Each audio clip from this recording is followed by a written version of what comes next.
This tutorial shows you how to disable automatic voice dubbing and listen to the original audio. First, open the YouTube app on your Android device. Next, play any video that has auto dubbing enabled. Following that, tap on the video to bring up the controls. Now, tap on the settings gear icon in the top right corner. Moving forward, tap on Audio Track or Additional Settings. Afterwards, you'll see a list of available audio languages. In addition to that, look for the original language option, usually marked as Original. Once there, tap on the original language to switch from the dubbed version. Subsequently, the video will reload with the original audio instead of the dubbed version. Moreover, if you want to permanently disable auto dubbing, tap on your profile picture.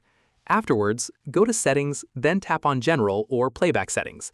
Then, look for auto dubbing or language preferences and toggle it off. And that's it. If this auto dubbing guide helped you enjoy videos in their original language, give it a like, subscribe for more YouTube tutorials, and tap the bell icon for updates. See you in the next one.